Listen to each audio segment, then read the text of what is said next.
정형외과 전문의 서희수입니다. 나이가 들면 신체의 여러 부위가 고장이 나게 되는데요. 특히나 어깨나 무릎은 워낙 사용량이 많은 관절이기 때문에 40대에서 50대 이후가 되면 한 번쯤은 다 아파 보셨을 겁니다. 네. 그래서 오늘은 어깨와 무릎 질환의 그 퇴행성 관절 질환에 대해서 말씀을 드리고요. 어떻게 하면은 이 수술하지 않고 좀 내 몸의 힘줄이나 연골을 재생할 수 있을지 그 세포 재생 치료에 대해서 말씀을 드리고자 합니다.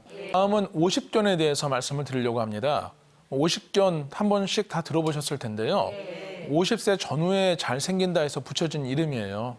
그런데 정확한 명칭은 오십견이 아니고요. 유착성 관절낭염입니다.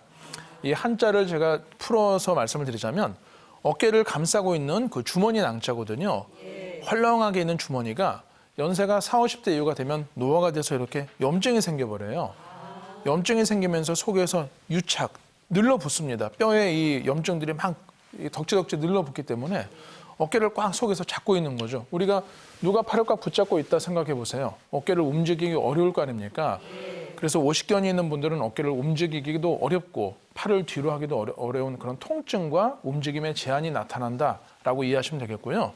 저희가 사진을 비교를 해보면 정상 어깨 관절막과 비정상, 그러니까 오십견이 있는 관절막이에요. 딱 봤을 때 어떤 게 더 이쁜가요? 이 정상이 예쁘죠? 맞습니다. 이렇게 시뻘겋게 염증이 있으면서 속에 아주 뼈를 염증이 막 늘러붙기 때문에 관절이 내 마음대로 움직이기가 어렵게 되는 병이 바로 오십견이 되겠습니다. 이 오십견은 말씀드린 것처럼 어깨 관절막에 염증이 생겨서 뼈를 꽉 붙잡고 있는 거기 때문에 그것을 풀어놓으면 오십견이 치유가 됩니다. 그래서 지금은 이제 관절 수동수지라는 방법에 대해서 설명을 드리려고 하는데요. 이 심한 오십견을 수술도 많이 했어요. 그런데 아무리 간단한 관절 내시경 수술이라 하더라도 이 제 손가락만한 걸 이렇게 막 구멍을 뚫으면은 몸에 어떤 근육 손상이나 추가적인 손상을 주지 않겠습니까? 그렇기 때문에 심한 오십견도 이 비수술적으로 관절 수동수지라는 방법을 통해서 그 유착된 염증을 싹 박리를 시킬 수 있습니다.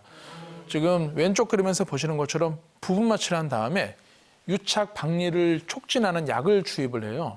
이 어깨 염증에다가 유착 박리제를 주입을 하고 굳어진 어깨를 이 의료진이 팔을 지금 잡고 있지 않습니까? 이리저리 특정 각도로 움직여서 속에 굳어 있는 것을 딱 박리를 시키는 방법입니다.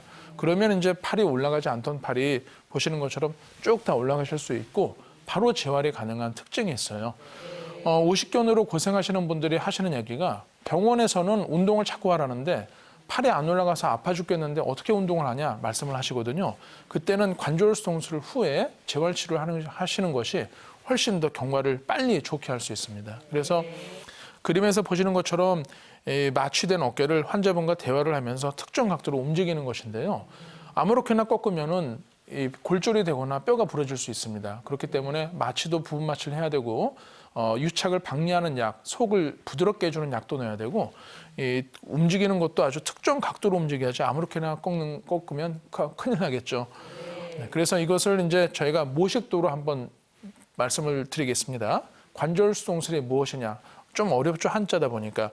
이걸 이제 설명드리자면 이 위아래 이제 어깨 위아래 빨간 줄이 바로 어깨를 꽉 잡고 있는 염증이라고 생각하시면 돼요. 그런데 어깨를 아래로 움직이면 위에 있는 염증이 풀릴 것이고 팔을 위로 올리면은 아래에 있는 염증이 늘어나면서 풀릴 거 아닙니까? 그렇게 속에다가 이 염증들을 녹이는 약을 넣고 부분 마취해서 어깨를 잘 움직여서 속의 염증을 풀어준다. 이것이 바로 관절 수동술이다라고 이해하시면 되겠습니다.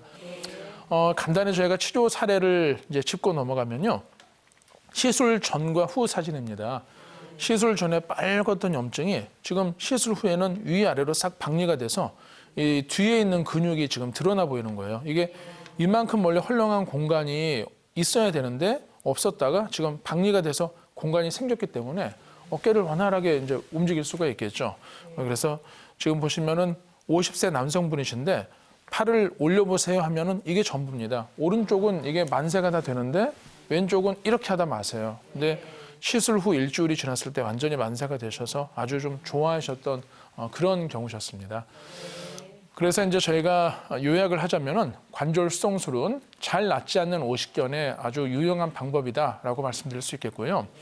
유착 박리제를 투여 후에 어깨를 이제 특수한 각도로 아주 숙련된 의료진이 어깨를 이 방향 저 방향 움직여서 속 안의 염증을 풀어준다, 유착을 방해해준다라고 이해를 하시면 되겠습니다.